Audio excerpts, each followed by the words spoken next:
Je m'en vais élever la voix pour casser celle qui ne s'élève pas. Parce qu'elle est de mauvaise foi ou parce qu'elle pratique la langue de bois. D'ailleurs, la langue de vipère ne me paraît guère plus sincère. C'est pour cette raison que je ne la retiens pas non plus. Mon choix, c'est de me frayer un chemin entre les deux et en ouvrant bien les yeux. Je vais vous dire pourquoi ça va mal et pourquoi ça ne va pas aller mieux.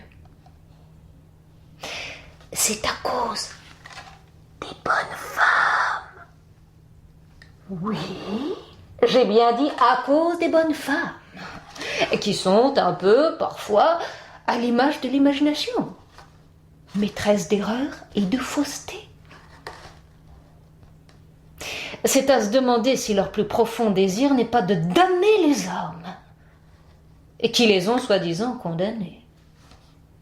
Aucun ne songe au salut de l'un ou de l'autre. La guerre entre les deux sexes est une plaie ouverte qui n'a jamais été refermée. Et ce n'est pas du sexisme que de l'affirmer. Toute notre actualité tend à le confirmer. Les bonnes femmes l'ont emporté. Sur le plan des faits, des effets. Et elles sont en passe d'en faire autant sur le plan des idées.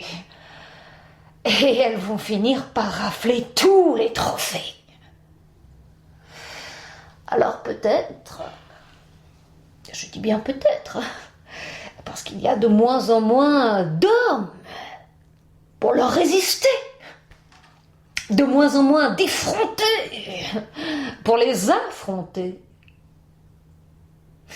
Je m'en vais citer quelques passes d'armes qui font leur fierté.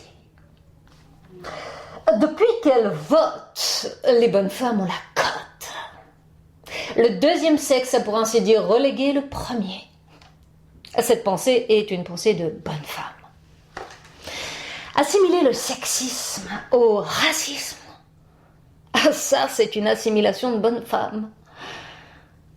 Exiger en tout et partout la parité homme-femme est une exigence de bonne femme, pour que la femme ait plus de droits et l'homme plus de devoirs. Opposer les sexes, parler de sexe opposé, est une composition de bonne femme, pour que les guerriers ne se reposent jamais. Lutter pour l'émancipation des femmes est une infantilisation de la femme, réussie par les bonnes femmes. Et la victimisation, qui a toujours rendu les hommes coupables et les femmes victimes, est une stratégie de bonne femme, pour que l'homme soit en échec quand il n'est pas mat. Le mariage pour tous est une aspiration de bonne femme pour efféminer ou déviriliser toute âme. L'écriture inclusive est une littérature de bonne femme qui voudrait soumettre tous les textes et contextes à sa signature. Me Too et Balance ton porc sont des œuvres de bonne femme qui déposent plainte avant pour ne pas avoir à se plaindre après de ceux qui sont tentés de les contraindre. Et le voile arraché aux femmes voilées est un ricochet de bonnes femmes qui croient davantage à la volupté qu'à l'intégrité.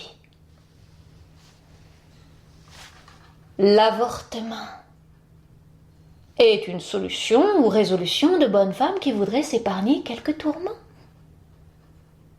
La transparence est un vœu de bonne femme pour mettre à nu toute existence et dérober au mystère tout son sens. Une seule exception, tout de même, pour ne pas charger le tableau, le féminisme ne doit rien aux femmes. C'est une trouvaille de bonhomme qui a une peur bleue des femmes. Ah, sacrée bonne femme. Sacrée bonne femme. Et qui font tout pour nous faire croire que les hommes sont mauvais. Et que le mal provient des mâles. Qui ont les mains sales. Elles sont, mais alors, redoutables. Non, vraiment. Leur puissance est redoutable. D'ailleurs, c'est écrit noir sur blanc dans le Coran. Pour ceux qui ne sont pas encore au courant, que le diable a beaucoup moins de pouvoir de nuisance. L'âge des héros de Vico n'est plus qu'un lointain souvenir. La modernité n'a cru devoir retenir que des héroïnes qui n'ont pas d'âge et qui sont à l'origine de tous les clivages. Il faut, une bonne fois pour toutes, cesser de dire que derrière tout grand homme, il y a une femme. D'abord parce que s'il était vraiment grand, je peux vous assurer qu'il n'y aurait personne derrière. Et puis parce que ceux qui sont devant, ce sont souvent les plus niais, vous comprenez? Ils sont utilisés comme boucliers.